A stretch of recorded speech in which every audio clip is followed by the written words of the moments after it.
Vikarabad RTC డిపోలో హైయర్పై నడుస్తున్న private బస్సులను డ్రైవర్లు అకస్మాత్తుగా నిలిపివేశారు.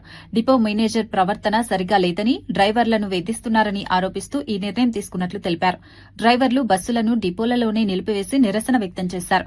మేనేజర్ వైఖరితో పనిచేయడం కష్టంగా మారిందని, పలుమార్లు సమస్యను తెలియజేసినా స్పందన లేకపోవడంతో ఆందోళనకు దిగామని చెప్పారు. టీచర్ ఎక్కి అక్కడ ఏమైందంటే ఆయన స్టాఫ్ ముందల బస్సు వదిలేసి ఆయన టైంకి వెళ్ళాలని ఎన్కి బస్ ఎక్కి 7:30కి మాకు పరిగి నుండి మామనార్ బస్ ఉంటుంది, నువ్వు అక్కడ వెళ్ళాలి అని డ్రైవర్ పైన ఒత్తిడి తీసుకొస్తే ఆయన డ్రైవరు నేను తీసుకోను, నాకు అవసరం లేదు, మాకు కూడా టైం ఉంటుంది, మాకు కూడా డిఎం మేడం అడుగుతుందని ఆయన కొద్దిగా ఆయనకు రివర్స్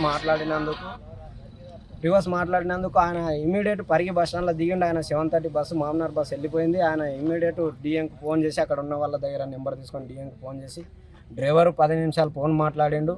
మరి కండక్టర్ని ఎట్లా మాట్లాడిండు వాళ్ళ ఇంటి వాళ్ళని కూడా అట్లా మాట్లాడతాడో ఆయనకి తెలియాలి. ఆయన ఒక టీచర్, మళ్ళీ అట్లా మాట్లాడడం కూడా ఆయన విధానం కాదు.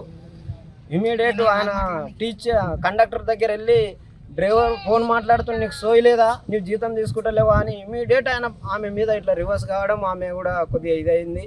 కానీ అంత టీచర్ అయితే ఎవరిని బేకైతే తొక్కొచ్చా, ఎవరిని బేకైతే 10 మంది ముందర ఇది చేయాలా, ఆయన పద్ధతి కూడా కాదు. ఆ మాట మేము డిఎం మేడంకి చెప్తే ఇమీడియట్ ఆ డ్రైవర్ సురేష్ అన్నట్టు ఆయనని అక్కడ కండక్టర్ అని డిపో స్పీర్ పెట్టేసి డ్యూటీ అయినసలేదు. ఏమన్నా అంటానంటే ముందల బస్సు లేదు, ఇట్లా ఓనర్లకు ఫోన్ చేసి ఓనర్లకు చెప్తే ఓనర్లు డిఎం మేడంకి ఫోన్ చేస్తే సారులు కూడా ఫోను ఏమి ఎత్తారు చేయరు, ఫోన్లు బంద్ పెట్టుకుంటారు కూర్చుంటారు.